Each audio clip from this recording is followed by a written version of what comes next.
merecíamos. No merecíamos el perdón, ni mucho menos la justicia de Dios. La justicia de la que habla Pablo no son nuestras obras, ni nuestros ritos religiosos, ni nuestros logros. La justicia de Cristo, esa justicia que Dios nos da como un regalo gratuito e inmerecido. Y esta justicia tiene que ver con lo que es Jesús, con lo que es el Hijo y su naturaleza. ¿Cuál es esa naturaleza? Esa vida que Él implantó en nosotros. Jesús en los evangelios desafía todas estas leyes que pertenecían a este antiguo pacto, estas leyes que venían a recordarnos lo pecadores que éramos, que venían a recordarnos los imperfectos que éramos.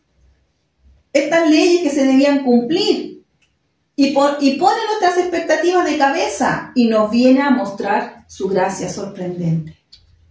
Y comenzaremos hoy con el Evangelio de Mateo, que nos muestra la definición de moralidad dada por Jesús.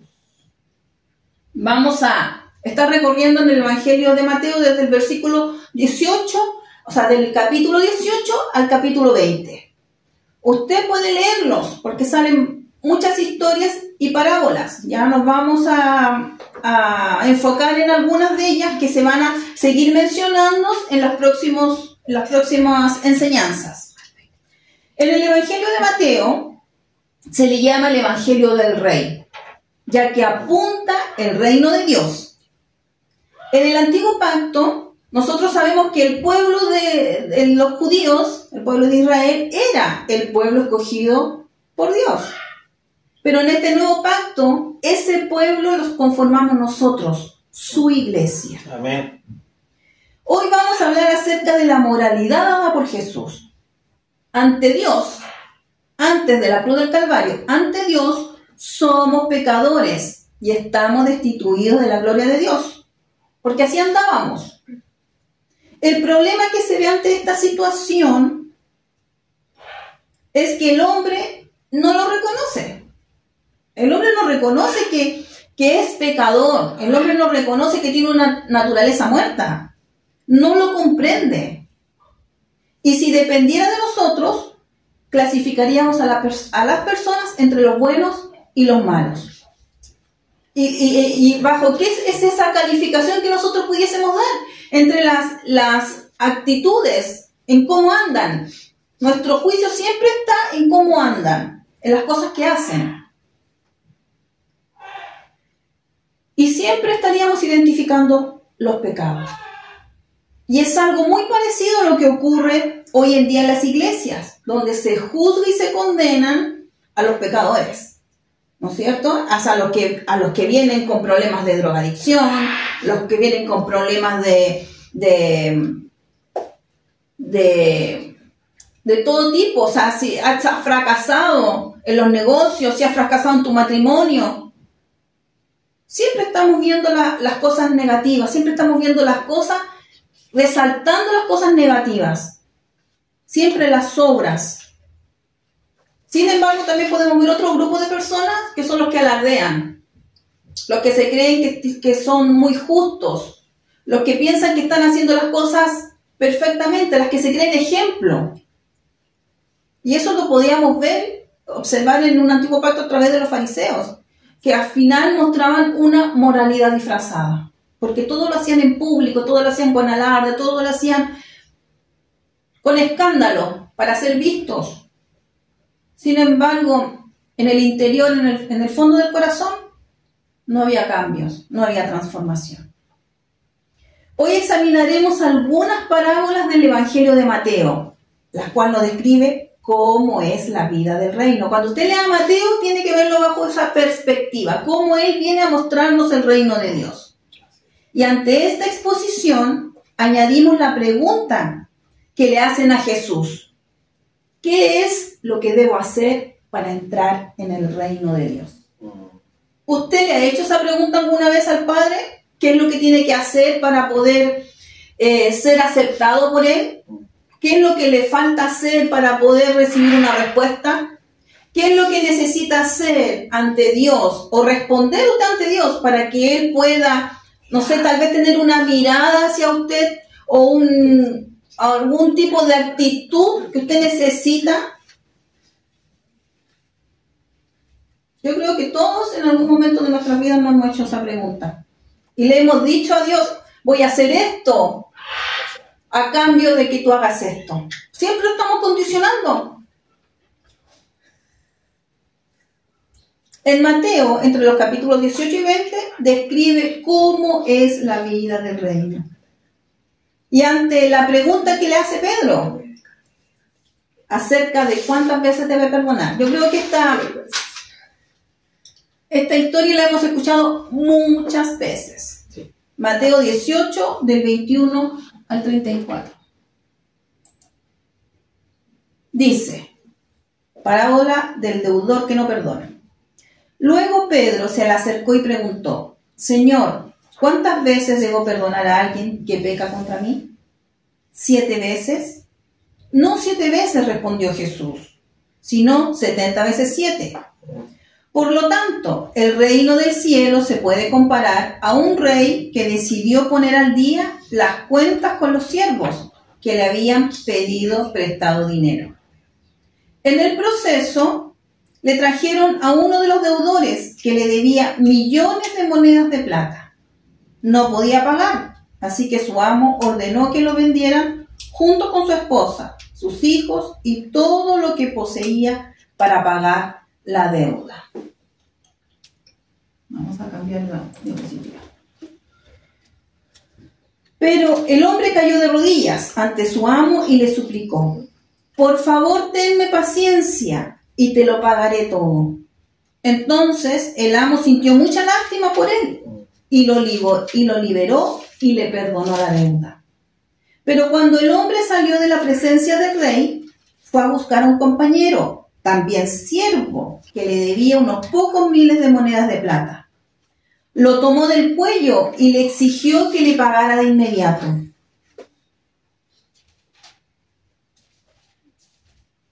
Ay, me perdí. El compañero cayó de rodillas ante él y le rogó que le diera un poco más de tiempo. Ten paciencia conmigo y yo te pagaré, le suplicó. Pero el acreedor no estaba dispuesto a esperar. Hizo arrestar al hombre y lo puso en prisión hasta que pagara toda la deuda. Cuando algunos de los otros siervos vieron eso, se disgustaron mucho. Fueron ante el rey y le contaron todo lo que había sucedido. Entonces el rey llamó al hombre al que le habían perdonado y le dijo, siervo maldado, te perdoné esa tremenda deuda porque me lo rogaste. ¿No deberías haber tenido compasión de tu compañero así como yo tuve compasión? Así como yo tuve compasión de ti. Entonces el rey enojado envió al hombre a la prisión para que lo torturaran hasta que pagara toda la deuda. Aquí vemos a Pedro preguntando a Jesús cuántas veces debe perdonar a su hermano. Y tal vez podríamos preguntar, ¿dónde está el límite? ¿Usted alguna vez ha puesto límites para perdonar? ¿Ha tenido que perdonar a una persona constantemente sus faltas? A lo mejor un agravio hacia usted y usted llega a un punto en que ya está cansado de perdonar siempre la misma actitud, la misma falta. Y tal vez le ha puesto un límite a esa persona, esta es la última vez que te perdono. Y la lleva muchas veces hasta contadas. Seguramente Pedro se pregunta, ¿en qué momento puedo ser libre de perdonar? ¿Cuál es el límite para poder perdonar? Tal vez Pedro esperaba otra respuesta de Jesús. Jesús responde que se debe perdonar 70 veces 7. ¿Qué significa? Indica un perdón continuo y abundante. Jesús usó esta parábola para subrayarnos el hecho de que se nos ha perdonado una deuda incalculable. Amén. Ahora pongámonos nosotros como protagonistas en esta historia. Nosotros somos los que tenemos esa deuda. Jesús vino y nos ha perdonado una deuda incalculable. En esta parábola se le debía al rey miles y miles de monedas de oro. Pero al implorarle misericordia al rey, le perdonó la deuda. Jesús nos muestra que su Padre es rico en misericordia. Amén. Es tan misericordioso que incluso está preparado para perdonar una deuda de proporciones incalculables. ¿Cuánto para usted es algo incalculable? ¿Cuánto dinero incalculable podría hacer si tuviese que llevarlo a un número? ¿Cuántos pecados para usted es incalculable? De esa manera, Él nos perdonó. Amén. Y nos dejó libre de la deuda, gracias al sacrificio de Cristo en la cruz. Amén. ¿Usted está claro lo que significa el pago de esa deuda? ¿Qué era lo que nos tocaba a nosotros? Que era una muerte espiritual. ¿Cuántos de nosotros está consciente de esta realidad? Que Cristo nos ha perdonado tanto. ¿Somos capaces realmente de reconocer tanta gracia desbordada para nosotros? ¿Usted se siente tan amado en el sentido de que puede reconocer de que es tanto el amor que Dios puso sobre usted que le perdonó todo? El amor del Padre en nosotros, ese amor que Él depositó, nos ha dado la capacidad de amar como Él ama. Amén. Y por lo tanto, como nos dio esa capacidad de amar, también tenemos la misma capacidad de perdonar, así como Él nos perdonó. Es importante que podamos verlo de esa manera cada vez que necesitemos soltar el perdón hacia alguna persona. Nosotros tengamos claro que a nosotros se nos perdonó todo. Amén. No se nos perdonó una, dos ni tres faltas. Se nos perdonó todo. Vamos a saltar ahora a Mateo capítulo 19 del versículo 16 al 22. Y vamos a hablar de otra parábola que es el hombre rico. El hombre rico. Y dice, alguien se acercó a Jesús con la siguiente pregunta. Nuevamente llega una pregunta para Jesús. Maestro, ¿qué buena acción tengo que hacer para tener la vida eterna? Otra vez le preguntan qué es lo que se debe hacer. Hay una acción que hay que hacer antes de. ¿Por qué me preguntas a mí sobre lo que es bueno?, respondió Jesús. Solo hay uno que es bueno. Pero para contestar a tu pregunta, si deseas recibir la vida eterna, cumple los mandamientos. ¿Cuáles?, preguntó el hombre. Y Jesús le contestó, no cometas asesinato, no cometas adulterio, no robes, no des falso testimonio, honra a tu padre y a tu madre, ama a tu prójimo como a ti mismo. He obedecido todos esos mandamientos, respondió el joven. ¿Qué más debo hacer? Jesús le dijo, si deseas ser perfecto, anda, vende todas tus posesiones y entrega el dinero a los pobres, y tendrás tesoros en el cielo. Después, ven y sígueme. Cuando el joven escuchó lo que Jesús le dijo, se fue triste porque tenía muchas posesiones. Miren qué tremendo cómo Jesús vino. ¿A qué le vino a recordar? ¿Qué es lo que debía hacer? Le vino a recordar, le puso la ley. Esto es lo que dice la ley, esto es lo que tú debes cumplir. Y él, convencido de que la estaba cumpliendo a cabalidad, le dice, pero que eso yo ya lo hizo, ya lo hago, eso yo ya lo he cumplido. ¿Qué más? ¿Qué más tengo que hacer? Imagínense la seguridad de esa persona. Estaba convencido de que él estaba cumpliendo a cabalidad todas esas cosas. Pero Jesús le dice, si deseas ser perfecto. Mira, cumplir con esas leyes no lo estaba haciendo perfecto. Jesús le viene a mostrar, si deseas ser perfecto, vende todas tus posesiones y entrega el dinero a los pobres. Nuevamente el cuestionamiento. ¿Qué se le hace a Jesús? ¿Qué me falta todavía? Y yo te pregunto a ti, ¿qué te falta? ¿Qué te falta todavía para tener esa seguridad de que tú estás en ese reino que vino a mostrarnos Jesús? ¿Qué te falta? ¿Qué es lo que en tu pensamiento, en tu corazón aún no te convence de que aún te falta hacer algo? El joven, cuando se le acerca a Jesús, sabe que algo le falta, por eso la pregunta. Jesús, al exhortarle que renuncie a todo y le siga, solo le estaba mostrando su idolatría. Jesús, al exhortarle que renuncie a todo, solo estaba mostrando la condición de su corazón. Y le presenta el primer mandamiento. No tendrás otros dioses delante de mí. Pero Jesús va directo al centro del afecto más profundo del joven, su seguridad económica.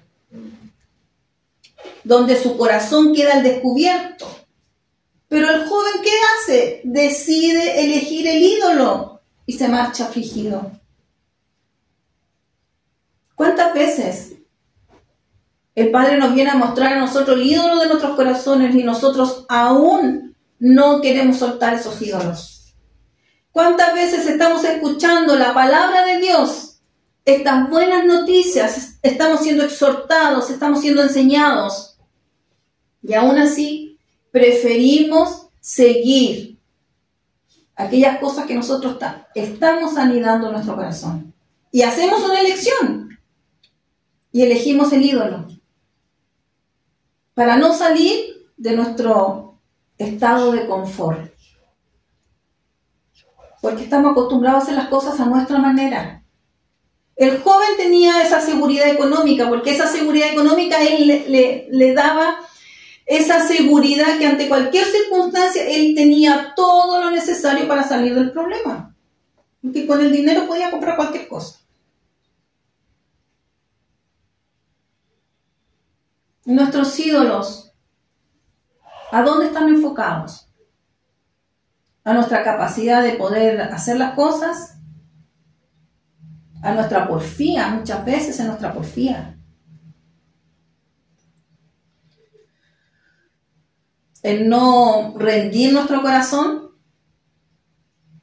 ¿No responder adecuadamente a lo que el Espíritu nos está llevando a ver?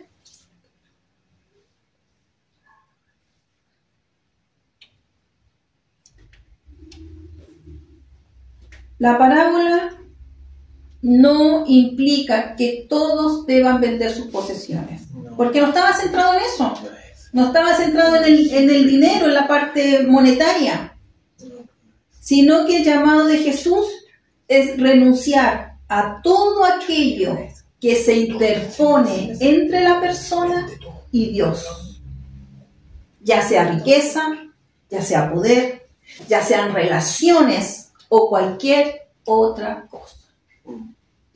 ¿Qué cosas en ti, en tu vida, están siendo un tropiezo para que tú puedas tener esa relación perfecta con el Padre? Yo he escuchado muchas veces a personas que han dicho, no, que yo hago una elección y elijo a mi familia, elijo a mis hijos, elijo mi matrimonio, y creen que están haciendo una elección extraordinaria, que están haciendo una elección perfecta, pero no es lo que el Padre nos llama a hacer. ¿Sabes tú? Si tú tienes una necesidad con tu esposo, con tus hijos, en el trabajo, si tú pones a Cristo, pones al Salvador en primer lugar, sabes que por añadidura todo se te va a ordenar. Amén. No vas a necesitar hacer nada extraordinario. Así es. Solo colocando tus ojos, tu corazón dispuesto para estar con Jesús, para escucharlo a Él, Amén. para escuchar su dirección. Te vas a desgastar menos y vas a tener las soluciones más rápidas. Y la gente a veces muchas veces elige la familia, el esposo, y le da la espalda porque se da media vuelta y se va.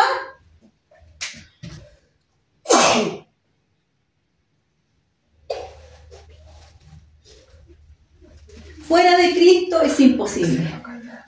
Fuera de Él es imposible.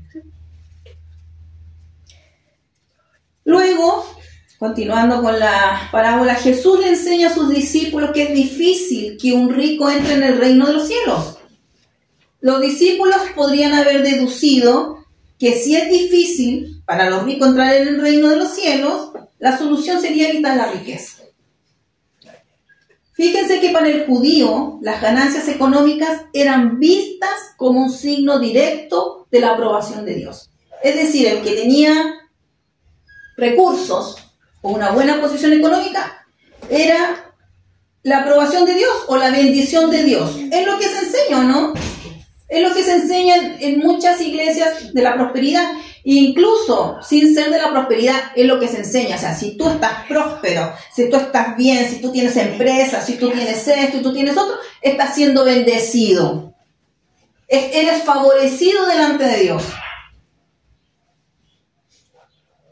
En ese tiempo era indiscutible que la bendición del Señor es la que enriquece.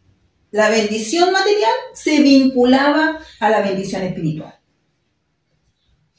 Y cuando los discípulos se cuestionan quién podrá salvarse, es decir, para ellos al escuchar esta historia dijeron, entonces ningún rico va a ser salvo. Se preguntaron, ¿quién podrá salvarse? Están diciendo, si los que están encima de la estratosfera social, los ricos, los poderosos, a los que Dios ha sonreído, a los que Dios ha calificado, no pueden entrar, entonces, ¿qué esperanza hay para el resto? Los que no tienen la clase de favor divino. Pero Jesús, mirándole, les contesta, para los hombres eso es imposible, pero para Dios todo es posible. Amén. En la forma en que Dios se relaciona con su pueblo, todo es posible. Nosotros somos el pueblo de Dios. Nosotros somos su reino aquí en la tierra. Para nosotros todo es posible. Amén. Somos los favorecidos de Él. Su gracia abunda, solo debemos aprender a reconocerla. Yo creo que el error que cometemos es que no sabemos reconocer las obras grandiosas, las obras misericordiosas que Dios hace día a día por nosotros. El simple hecho de que usted hoy esté conectado, esté por medio de esta plataforma, o los que están aquí en forma presencial, el hecho de que estén acá escuchando esta palabra, ya eso es una bendición. Amén. Esto es una muestra de la gracia de Dios. Amén. ¿Y usted cree qué es lo que hace el Padre cuando lo está viendo en este minuto? Está lleno de gozo. Amén. Está lleno de deleite. Porque sabe que hay un corazón dispuesto a ser enseñado. Amén.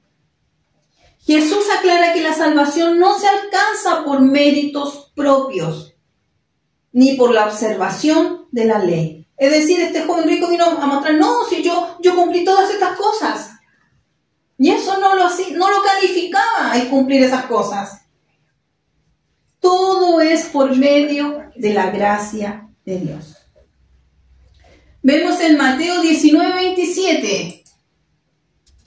Dice, entonces Pedro le dijo, nosotros hemos dejado todo para seguir. ¿Qué recibiremos a cambio?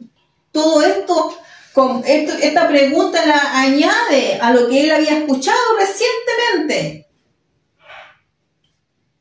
Veamos qué dice el versículo 28.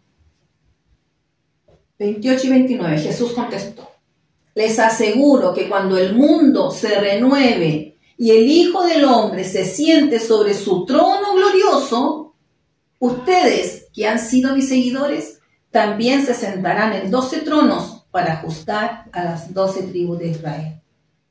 Y todo el que haya dejado casas, o hermanos, o hermanas, o padre, o madre, o hijos, o bienes por mi causa, recibirá 100 veces más a cambio y heredará la vida eterna. La tremenda declaración que hace Jesús ahí. Yo creo que nuestra cabeza no logra comprender lo que está estableciendo. Pongamos atención en 2 puntos. Cuando el joven rico pregunta qué tenía que hacer para obtener la vida eterna, en el versículo 29, Jesús habla de los que renuncian a todo por su causa, como herederos de la vida eterna. Fíjense que los herederos no obtienen, sino que los herederos reciben. Amén. Y esto es simplemente por haber nacido en la familia, sin virtud propia. El hijo único de un multimillonario no tiene que hacer nada para heredar la fortuna de su padre cuando fallece. Jesús da la certeza de recompensa a sus seguidores y declara que yo tendré consideración de ustedes. Amén. Fíjense, solo por usted aceptar a Cristo en su corazón, solo por creerle, ya usted está siendo el heredero, ya está siendo parte de esta familia espiritual.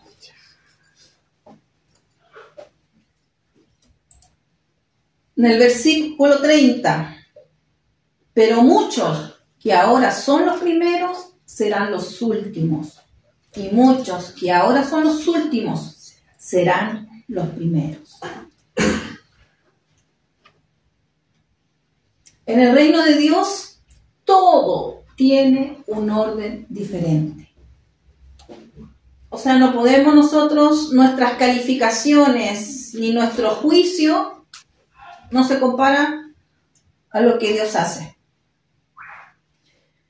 En el reino hay humildad. En este orden diferente, la humildad y la entrega a Dios son recompensa con mayor valor que el poder y la riqueza del mundo. Es decir, todo lo que el mundo le pueda ofrecer a usted como algo valioso, eso no vale nada ante el reino de Dios. Ante la eternidad del reino de Dios. Vamos ahora a Mateo capítulo 20, del 1 al 16, que es la última parábola que vamos a ver hoy, que es los obreros de la viña.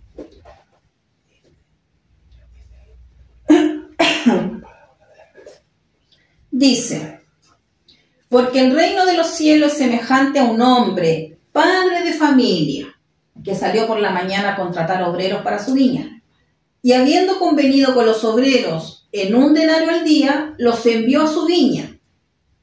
Saliendo cerca de la hora tercera del día, vio a otros que estaban en la plaza desocupados, y les dijo, id también vosotros a mi viña, y os daré lo que sea justo. Y ellos fueron. Salió otra vez cerca de la hora sexta y novena, e hizo lo mismo. Y saliendo cerca de la hora 11ª, halló a otros que estaban desocupados, y les dijo, ¿por qué estáis aquí todo el día desocupados? Le dijeron, porque nadie nos ha contratado. Él les dijo, id también vosotros a la viña, y recibiréis lo que sea justo. Cuando llegó la noche, el señor de la viña dijo a su mayordomo, llama a los obreros y págales el jornal, comenzando desde los postreros hasta los primeros.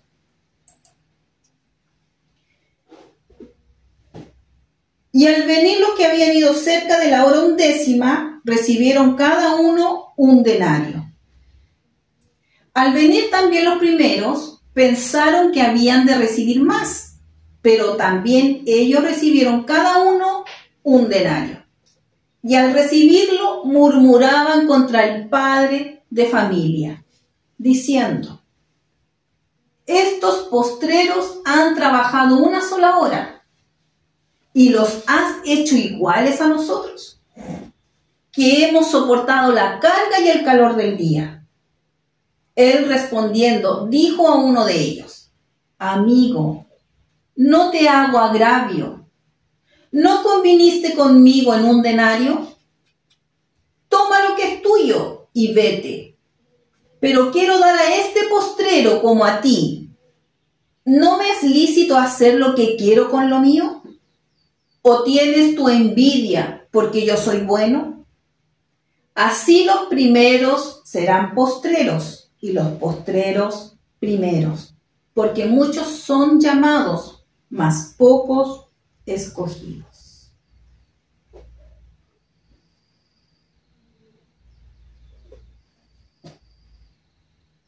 Usted logra ver cómo opera el reino de Dios, solo a modo de observación. Los terratenientes, los dueños de terreno de Medio Oriente, contrataban a otros para trabajar la tierra y nombraban a un capataz para gestionar el campo. Es decir, tenían una persona a cargo de trabajar y administrar todas las tierras. Un terrateniente tradicional puede dar a su capataz instrucciones rigurosas por la mañana y pedir un informe al final del día. Pero hacer el viaje en persona del campo al lugar donde estaban, que era la plaza, y volver 5 veces en un solo día es impensable. Fíjese lo que estaba haciendo esta persona. Iba a buscarlos y los traía. Iba a buscarlos y los traía. Así lo hizo durante todo el día. Ese es el trabajo del capataz o mayordomo. Los trabajadores más tardíos fueron contratados a la hora 11ª, es decir, a las 5 de la tarde. En una jornada laboral que iba desde la salida del sol, es decir, desde las 6 de la mañana hasta su puesta del sol, que a las 6 de la tarde. Esto significa que el terrateniente obtuvo solo 1 hora de trabajo. Si colocamos atención al relato, el terrateniente salió en busca de más obreros a la hora 11ª.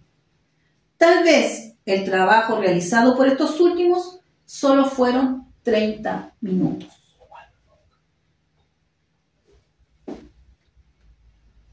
Ahora, para poder entender esta parábola, debemos ver el contexto en el cual se da esta enseñanza por parte de Jesús.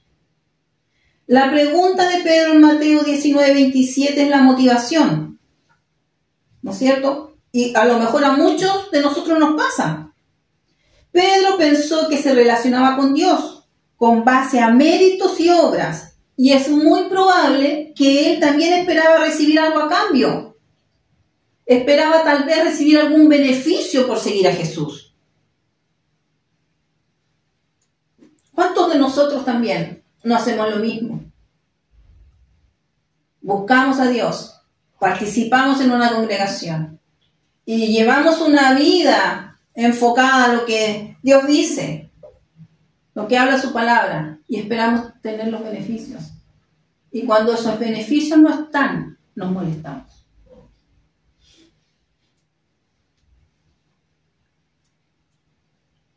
Esta parábola es parte de la respuesta de Jesús a Pedro, que comienza en el capítulo 19 y en el versículo 28.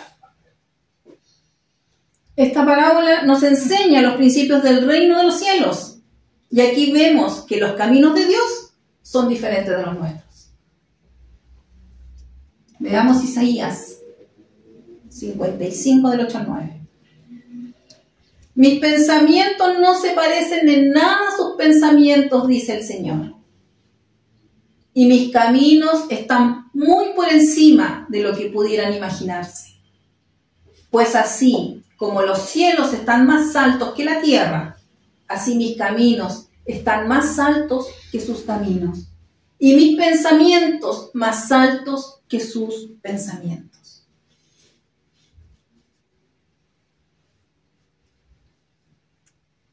¿Usted logra comprender cuáles son los pensamientos de nuestro Padre? ¿Y cuáles son sus pensamientos acerca de Él? La parábola muestra la soberanía de Dios y cómo Él tiene el derecho de hacer lo que quiere con sus recursos. Nunca olvidemos la soberanía de Dios. Amén. Que Él es el Rey, es el Señor, el Creador de los cielos y la tierra. Por lo tanto, todo le pertenece a Él. De hecho, las recompensas del reino dependen solo de su gracia soberana. Gracias. ¿Usted quiere recompensas? ¿Usted quiere bendiciones? Vea la gracia de Dios. Mire su gracia abundante. Y agradezca que Él vino a rescatarlo. Porque así como ese terrateniente fue a buscar a los obreros, Él vino a buscarlo a usted, vino a buscarme a mí. Y Él se dio todas esas vueltas para ir a buscarlo. Lo fue y lo llamó muchas veces hasta que usted pudo contestar y responder ante ese llamado. Amén.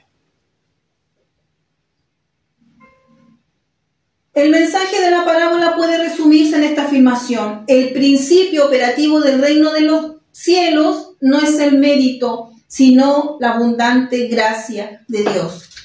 Amén. Comprendemos más fácilmente este principio en el contexto de nuestra salvación.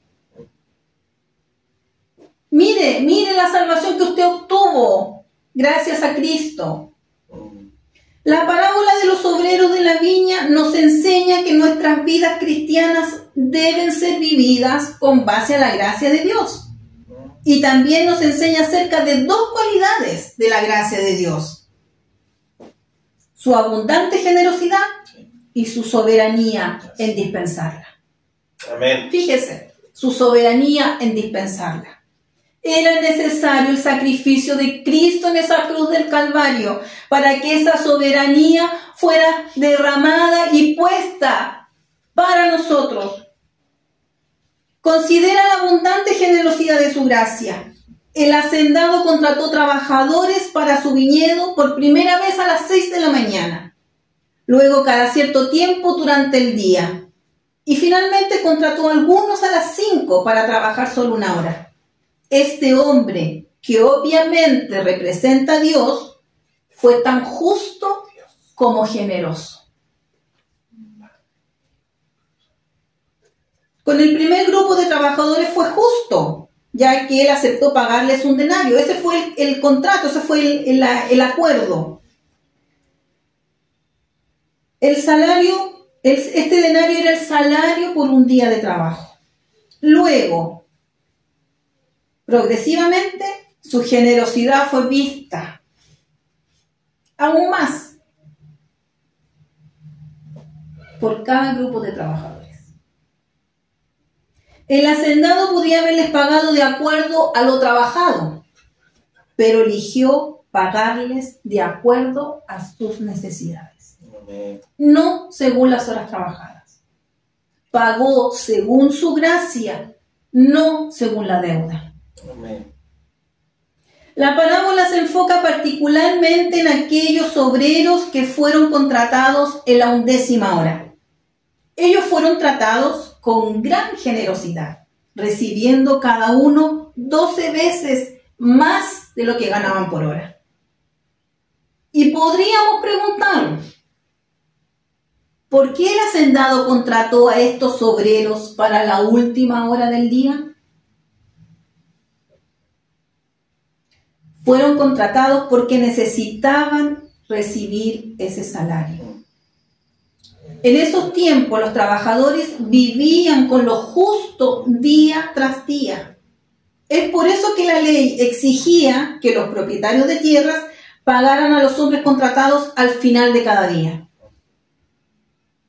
La razón por la que el dueño de la viña fue tantas veces a la plaza a buscar a estos hombres Y no es porque le hicieran falta, sino que sabía que había hombres que buscaban trabajo y necesitaban ayuda. Amén. No es que necesitaba que se ocuparan de sus vidas, del trabajo, sino que él se compadeció de esos hombres. Pero no solo vio a esos hombres, sino que vio a la familia detrás de esos hombres.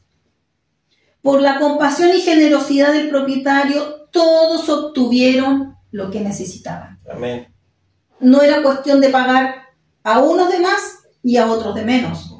Era cuestión de obrar en amor y cubrir ciertas necesidades. Esa es la manera en que Dios nos trata. Una y otra vez. La Biblia describe a Dios como lleno de gracia y generosidad. Amén. Y no nos bendice de acuerdo a lo que merecemos, sino de acuerdo a nuestras necesidades.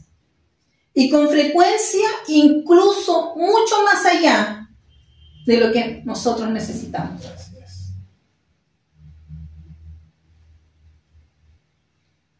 Si usted tiene un trabajo, agradezca a Dios. Sea agradecido por cualquier oportunidad financiera que le ayude a salir adelante. Y no se enfade cuando alguien que no trabaje tanto como usted recibe más dinero. Nos ha pasado, ¿no es cierto? Sí. Que muchas veces en el lugar de trabajo tenemos compañeros y vemos que el que se da la vuelta todo el día, el que toma desayuno por 3 horas, el que no hace nada porque somos tan perfectos para ver el defecto en el otro y vernos nosotros superiores, porque nosotros cuando nos miramos a uno mismo somos perfectos, pero cuando miramos al que tenemos al lado vemos todos los defectos.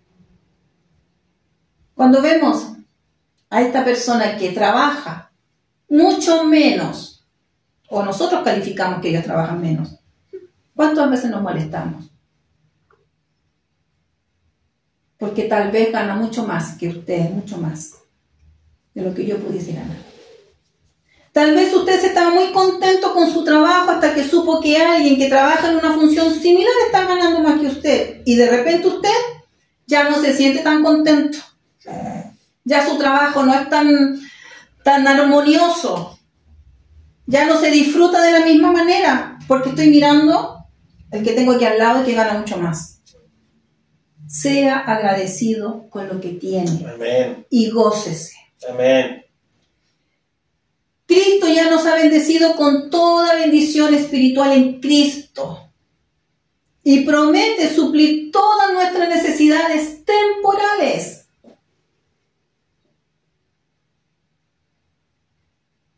¿Sabe que no podemos ganarnos nada separado de la gracia de Dios? Todas las bendiciones, las que necesitamos y las que no necesitamos, llegan en Cristo por su gracia. Amén. Dios, nuestro Padre, sin embargo, no solo es generoso con su gracia, sino que Él es también soberano al dispensarla. Y el hacendado lo expresó de esta manera. ¿Recuerdan la pregunta que les dijo? ¿No me es lícito hacer lo que quiero con lo que es mío? ¿Cuántas veces le reclamamos a nuestro Padre? ¿Y por qué a Él sí y a mí no? ¿Por qué Él tiene esto que yo lo he pedido tantas veces y yo todavía no lo recibo? ¿Por qué Él tiene un matrimonio perfecto y yo no? ¿Por qué Él tiene unos hijos tan obedientes y yo no? Estamos acostumbrados a calificarnos de acuerdo a las personas que tenemos al lado.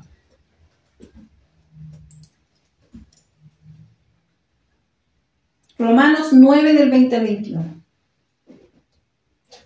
Dice, ¿y tú, hombre, quién eres para pedirle cuentas a Dios? ¿Acaso la olla de barro le dirá al que la hizo, ¿por qué me hiciste así? El alfarero tiene el derecho de hacer lo que quiera con el barro, y del mismo barro puede hacer una olla para uso especial y otra para uso común. Dios puede hacer lo que quiera con su creación caída, porque su juicio es correcto.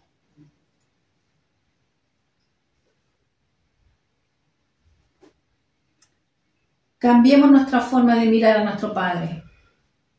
Cambiemos la forma en que nos dirigimos a Él.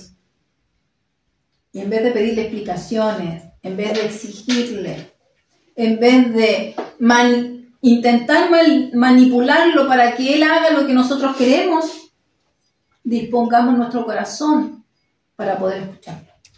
Amén. Observemos lo siguiente. La respuesta del hacendado alude a las expresiones hebreas ojo malo y ojo bueno, para indicar el fuerte contraste entre una persona generosa y bondadosa y una envidiosa y egoísta. La persona desprendida, que tiene un ojo bueno, está motivada por el deseo de ayudar a los demás y ver satisfechas sus necesidades. Y a la persona egoísta, en cambio, solo la consume un solo interés, lo suyo propio. Muchos parecen preocuparse por la aparente injusticia del hacendado. Es lo que nosotros siempre estamos mirando, ¿no es cierto? Siempre juzgando y mirando las malas decisiones que toman algunos. Después de todo, parece injusto pagarle a los obreros que trabajaron solo una hora, lo mismo que se les pagaba a aquellos que trabajaron por 12 horas, que fueron los que soportaron el calor del día, ¿no es cierto? Los que tuvieron un mayor desgaste. Pero los obreros de la 11ª hora no creían que el hacendado fuera injusto, más bien lo consideraron muy generoso. Los últimos pudieron reconocer esa gracia, ¿no es cierto? Esa abundancia de generosidad en el hacendado. Si nos preocupamos por la aparente injusticia, y seguramente más de alguna vez lo hemos hecho, más de alguna vez hemos sentido que nos han tratado injustamente. Cuando eso ocurre, nos parecemos a los obreros que trabajaron 12 horas. Que nuestro ojo no sea malo para mirar a nuestros semejantes. La verdad es que todos somos obreros de la 11ª hora. Ninguno de nosotros puede decir que está cerca de cumplir el mandato de amar a Dios con todo nuestro corazón, alma y mente. Ninguno de nosotros puede decir que está cerca de amar al prójimo como nosotros mismos. Por lo tanto, aprendamos a estar agradecidos por todo lo que Dios generosamente nos da. Amén. Y en no envidiar las bendiciones que Él soberanamente derrama sobre las demás personas. Amén. Pero más que enfocarlo en un tema de beneficio personal, que tal vez podemos ver en esta parábola como el pago, la remuneración del trabajo, veámoslo con respecto a nuestra salvación. Antes de Cristo, nosotros estábamos en deuda. Y era algo que era imposible que pudiésemos cancelar. En esa cruz vemos esa gracia derramada, esa generosidad abundante por nosotros para sacarnos de la condición en la que estábamos. El sistema del mundo es fácil de entender porque te dice, tú obtienes lo que mereces. Tú recibes un pago de lo que mereces acerca de tu trabajo. El sistema de la gracia es, Dios trata con nosotros de acuerdo a cómo Él es, no de acuerdo a cómo nosotros somos. Porque si tuviésemos que ser tratados como somos, no recibiríamos tanta abundancia. En el reino de Dios se nos ha perdonado todo. Y quiero que recalque el todo. Cualquier cosa que usted y yo carguemos ya ha sido perdonado por nuestro Padre Celestial. ¿Cuáles son las cargas que usted lleva todavía en su corazón? ¿Cuáles son las quejas que todavía tiene? ¿Cuál es la inconformidad que todavía está llevando a cuestas? Él cargó por cada culpa y cada falta nuestra en la cruz del Calvario. Amén. Esta parábola presenta cómo es Dios, que es justo, cumple sus promesas, está llena de misericordia y de amor inagotable. Amén. Dar a alguien algo que no se merece es la esencia del amor, la gracia y la salvación que Dios nos ofrece. Él nos perdonó todo. ¿Lo merecíamos? No lo merecíamos. De la misma manera, debemos perdonar a todos aquellos que nos han hecho daño. A todos aquellos que nosotros creemos que nos han hecho daño. Con esa misma gracia que fuimos perdonados. Esta parábola de los obreros de la viña nos lleva a entender el carácter amoroso y compasivo de Dios. Y examinemos nuestra actitud cuando vemos a Dios conceder su amor y bendiciones. ¿Por qué? Porque debemos gozarnos cuando vemos el favor de Dios sobre nuestros hermanos. Cuando usted ve a alguien que está siendo bendecido, que está teniendo avance en su vida, gócese. Dé gracias a Dios por la vida de ese hermano. Ese es un corazón agradecido, un corazón de acuerdo al amor de Dios, el amor que nosotros debemos tener por nuestros semejantes. Los jornaleros que trabajaron sin descanso en las horas de más calor recibieron la bendición de su jornada. Fue una promesa que se respetó. Y a pesar de todo se molestaron. Porque los otros no se esforzaron tanto.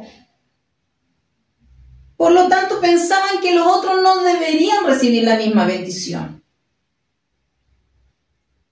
Pensemos que somos todos jornaleros llegados en la hora 11.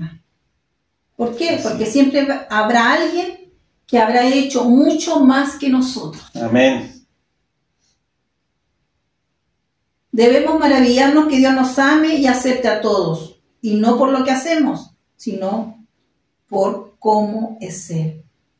Amén. Él nos salvó por motivo, no nos salvó por nuestras obras, sino por su amorosa gracia. Amén. Nuestro generoso y compasivo Padre nos ha dado a todos mucho más de lo que merecemos. Un perdón de pecados, una vida nueva, su justicia, su santidad y su reino. En el reino vemos su abundante gracia y cómo Él la concede a diferentes personas de diferentes maneras. Ante Él somos todos iguales y nos trata con justicia. A fin de cuentas, Dios decide. Él decide cómo derrama su gracia. Gracias. Dejémoslo que Él haga su trabajo y aceptemos que Dios es soberano. Amén. Y que toda su creación le pertenece. Porque así como le pertenece, Él cuida de toda su creación. Amén.